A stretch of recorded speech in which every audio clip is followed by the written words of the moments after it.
Alright, so complete ionic equations and net ionic equations can only be written for double replacement and single replacement reactions. There are some much more complex things for which you can write complete net ionic equations that are beyond the scope of the class. But at this level in high school, those are the only kind of reactions you have to worry about complete and net ionic equations for. Zinc is more active than hydrogen. You can determine that by looking at your test references on the activity series. In an honors class, you'd be using your standard reduction potential table to do virtually the same thing. Zinc is more active than hydrogen, so zinc will displace the hydrogen. That means that the zinc then is going to join up with the chlorine, and the hydrogen is going to be by itself.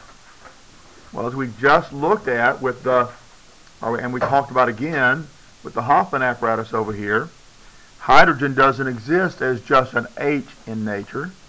Okay, it exists if it's pure hydrogen, is hydrogen in an elemental form, it's going to be H2. It's going to be two hydrogens covalently bonded together.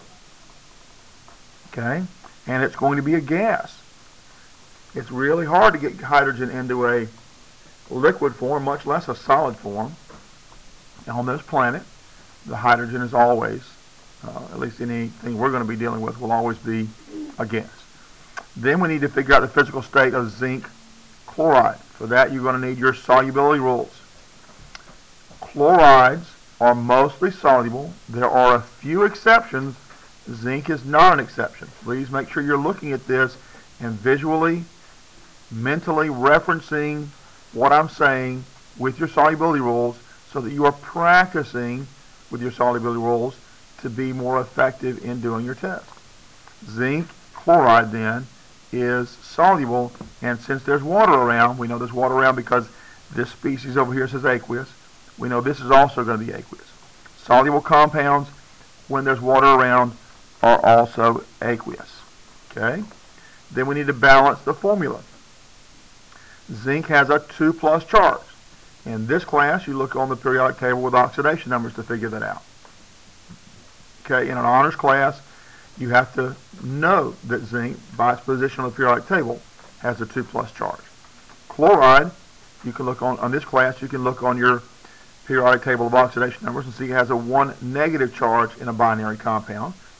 In an honors class, you have to know by position on the periodic table that chlorine has a 1 charge. So if I have a 2+ charge and a 1 charge, then I need 2 chlorines to balance this formula into a form that has no charge overall.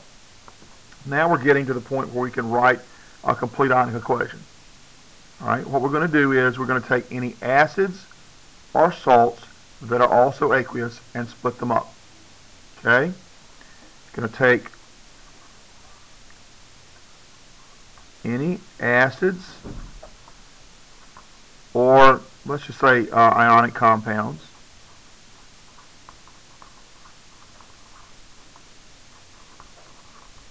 that are also aqueous and split them into the ions that form them.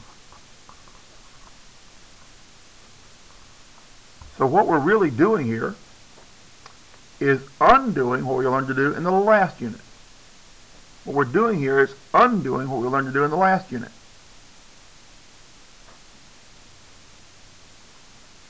It was in the last unit that we learned to balance formulas.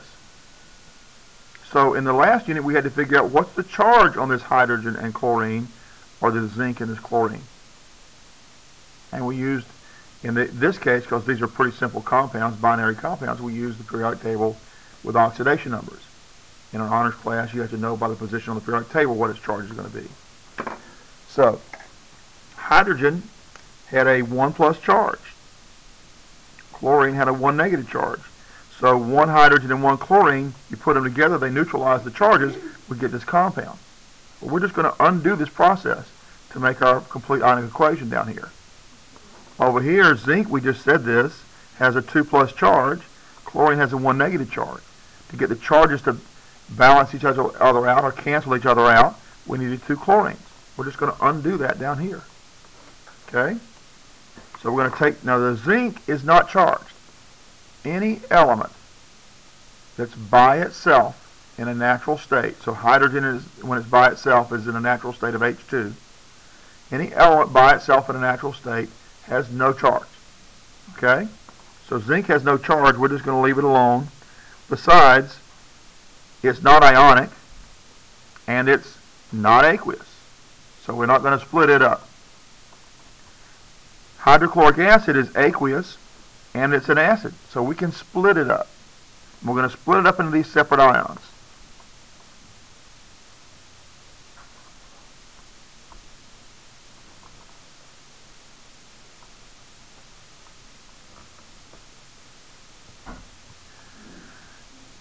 The ions are aqueous if the compound is aqueous.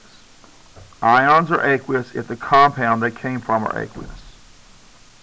Okay, so those are both aqueous. Then we're going to go over on the other side and do the same thing. Zinc chloride is an ionic compound. It's aqueous. We're going to split it up.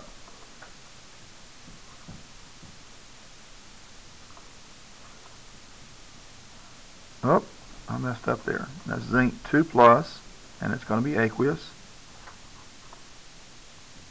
And chlorine is aqueous. But guess what? How many chlorines do we have? How many? 2. All right, now, one thing we didn't do is we didn't balance this equation before we started. Okay? I have 2 chlorines on this side. How many chlorines on this side? 1. So if we were to, and how many hydrogens on this side? Only 1 on this side. 2 over here, 1 over here. So we need a 2 here to balance it out, right?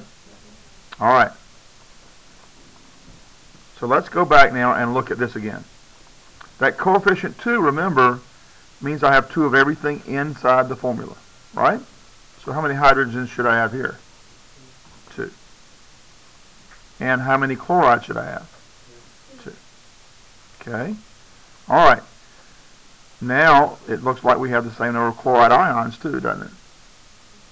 All right. Now we haven't finished this because we haven't written our H2. It belongs in the complete ionic equation. And that's a complete ionic equation. You just split up anything that's either acid or ionic that's also aqueous. And everything else you leave the same. Does that make sense? That's not so hard, is it? It's just kind of undoing some of the stuff you learned to do in the last unit where you learned to balance equations. Now, the net ionic equation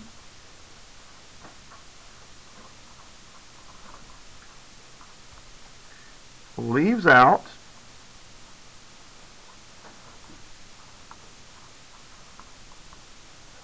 anything, these are called species,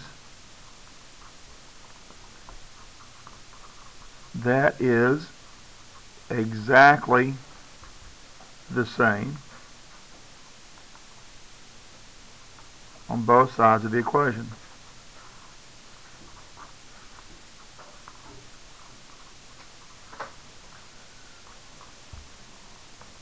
Net ionic equations leaves out anything, any species, that is exactly the same on both sides of the equation.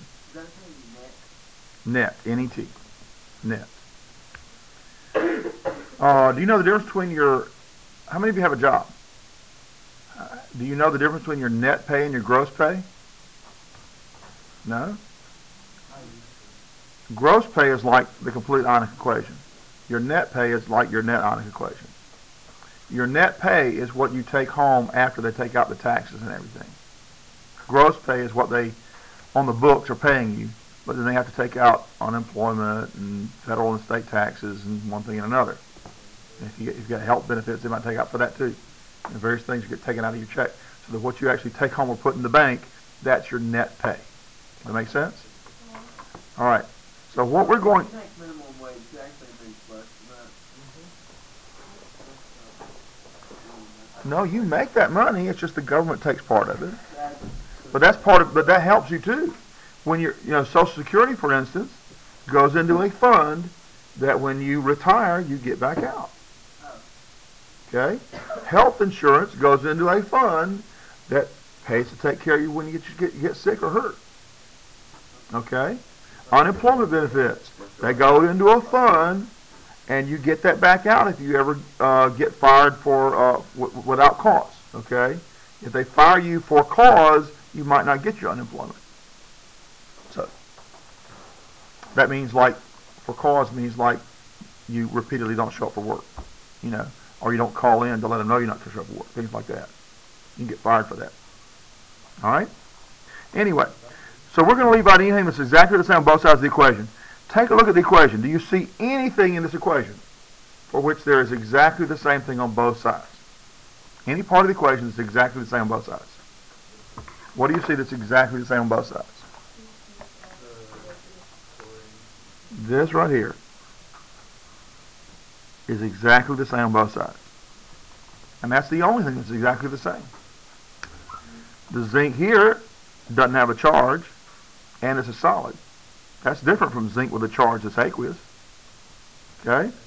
This hydrogen here is H+. There's two of them that are separate. The coefficient out in front means there's two separate things. This is H2 bonded together. This is a gas and this is aqueous. A lot of reasons why these are different. There's no charge here, there's a charge here. Okay? So those are not the same. We can't drop those out. Okay? So we're going to rewrite this equation, but without this stuff right here. How many of you play sports? Okay? Huh? Well, anytime. You've ever played sports? All right. What do you call the people that are at the game but aren't playing? That's what those are. They're at the game, but they're not playing. They're standing around looking, but they ain't playing because they're not doing any changing, are they? Okay? They're called spectator ions. Definition. Spectator ions. Definition. Spectator ions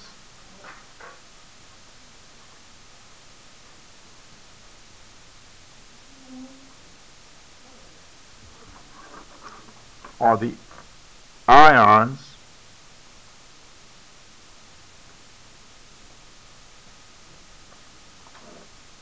that are in the reaction, let's say, space. Sometimes we call it the reaction vessel, but sometimes there's no vessel really. So it's in the reaction space, but don't actually participate in the reaction. Okay? Spectator ions are ions that are in the reaction space, but don't actually participate in the reaction. And you can recognize them because they're the same on both sides of the equation. You can recognize them because they're the same on both sides of the equation. Y'all got that? All right, now, let's rewrite the equation. Can you do that? Rewrite the equation without those? Write it down. Write it down again down here without those right there. You'll have a Ionic equation. Just write these things without that right there. Just take those two things out. Write everything else. You can do it. I'm going to hide it down here and let you do it. Then I'll show it to you and see if you got it right.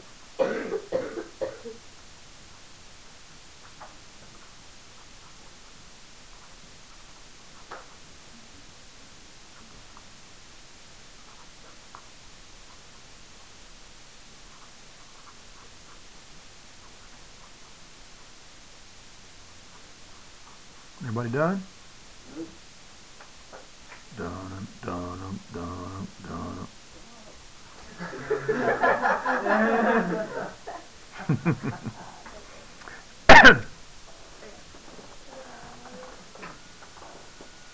All right, is that what you got? There you go. Is that hard? Oh no, really, come on. It's not hard. This is not hard at all.